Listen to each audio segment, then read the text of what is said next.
Qu'est-ce qu'une boîte à moustaches et comment l'utiliser? Une boîte à moustaches est une représentation graphique généralement utilisée pour comparer des séries statistiques ayant des effectifs différents. Comme son nom l'indique, une boîte à moustaches, qui est toujours accompagnée d'une échelle, est composée d'une boîte et de deux moustaches. Ce type de représentation nous permet d'avoir accès très facilement à un certain nombre d'informations. L'extrémité de la moustache gauche nous informe sur la valeur minimale de la série statistique étudiée. L'extrémité de la moustache droite nous informe, elle, sur la valeur maximale de la série statistique étudiée.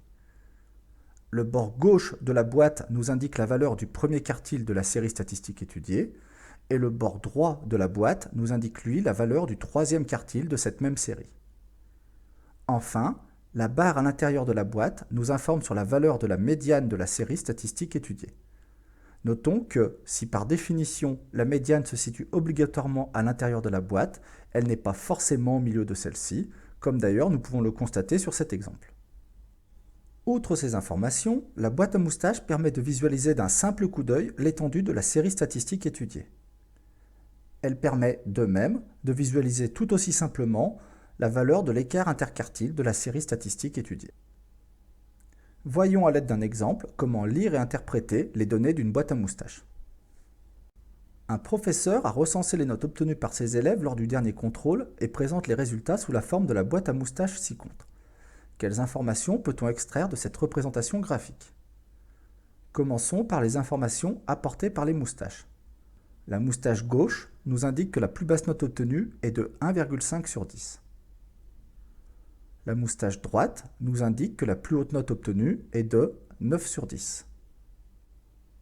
Je peux maintenant calculer l'étendue de la série statistique, qui est égale à la valeur maximale moins la valeur minimale. Elle est ici de 7,5 points.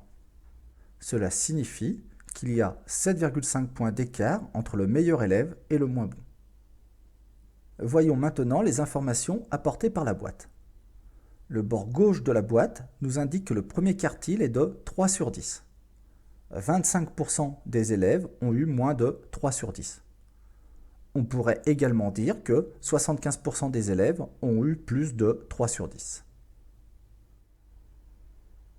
Le trait à l'intérieur de la boîte nous indique que la médiane est de 6 sur 10. La moitié des élèves a eu moins de 6 sur 10. On pourrait également dire que la moitié des élèves a eu plus de 6 sur 10.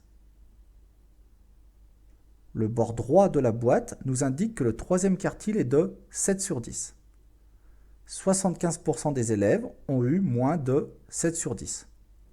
On pourrait également dire que 25% des élèves ont eu plus de 7 sur 10. L'écart interquartile, qui est égal à Q3 moins Q1, est de 4 points. Cela signifie que 50% des élèves se tiennent dans un intervalle de 4 points. Rappelons que l'écart interquartile est une mesure de l'homogénéité de la série statistique étudiée. Plus sa valeur est faible, plus la série est homogène. En dehors de toutes ces informations, la représentation en boîte à moustaches présente surtout l'intérêt de pouvoir facilement situer la position d'une valeur particulière par rapport à l'ensemble des valeurs de la série statistique étudiée. Prenons par exemple différents élèves. Pierre, qui a obtenu la note de 2,5 sur 10, Marie, qui a obtenu la note de 8,5 sur 10, Jeanne, qui a obtenu la note de 4,5 sur 10, et enfin Paul, qui a obtenu la note de 6,5 sur 10. Comment se positionnent ces 4 élèves par rapport au reste de la classe?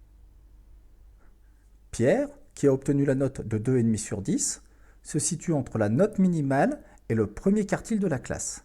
On dit que Pierre appartient au premier quartile de la classe. On peut en déduire qu'au moins 75% des élèves ont obtenu une note supérieure à celle de Pierre. La note de Marie, 8,5 sur 10, la situe, elle, entre le troisième quartile de la classe et la note maximale. On dit que Marie appartient au quatrième quartile de la classe. On peut en déduire qu'au moins 75% des élèves ont obtenu une note inférieure à celle de Marie. Jeanne, qui a obtenu la note de 4,5 sur 10, se situe, elle, entre le premier quartile et la médiane de la classe. On dit qu'elle appartient au deuxième quartile de la classe. On peut en déduire qu'au moins 25% des élèves ont obtenu une note inférieure à celle de Jeanne. On peut en déduire de même qu'au moins 50% des élèves ont obtenu une note supérieure à celle de Jeanne. Paul, qui a quant à lui obtenu une note de 6,5 sur 10, se situe entre la médiane et le troisième quartile de la classe. On dit que Paul appartient au troisième quartile de la classe. Cela signifie qu'au moins 50% des élèves ont obtenu une note inférieure à la sienne et qu'au moins 25% des élèves ont obtenu une note supérieure à la sienne. Maintenant que nous savons quelles informations nous pouvons tirer d'une boîte à moustaches, voyons comment la combinaison de plusieurs d'entre elles nous permet de comparer des séries statistiques d'effectifs différents. Prenons 3 classes d'un lycée qui ont composé en même temps sur le même sujet de mathématiques. Les résultats obtenus par ces 3 classes sont compilés dans le diagramme ci-compte. D'un seul coup d'œil, j'observe que la plus basse note, 0,5 sur 10, a été obtenue par un élève de la classe A. De même, j'observe tout aussi facilement que la plus haute note, 10 sur 10, a été obtenue par un élève de la classe C. Si l'on s'intéresse ensuite à la position comparée des différentes boîtes, on observe que c'est la classe B qui a la boîte la plus à droite. Cela nous indique que c'est la classe B qui a globalement obtenu les meilleurs résultats. On peut de même déterminer que c'est la classe A qui a globalement obtenu les moins bons résultats. Si l'on s'intéresse maintenant à la seule largeur de ces mêmes boîtes, on observe que c'est la classe C qui a la boîte la plus étroite, c'est-à-dire l'écart interquartile le plus faible. On peut affirmer que c'est la classe C qui est la classe qui a obtenu les résultats les plus homogènes à ce contrôle. De la même façon, on peut observer que c'est la classe A qui a obtenu les résultats les moins homogènes. Enfin, on peut également observer que le troisième quartile de la classe A est inférieur au premier quartile des classes B et C.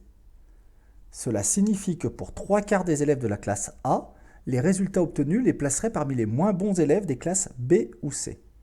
On peut considérer, au moins pour ce contrôle, que la classe A est très nettement décrochée par rapport aux classes B et C. Voilà, vous devriez être maintenant capable de lire et d'interpréter sans difficulté une boîte à moustaches.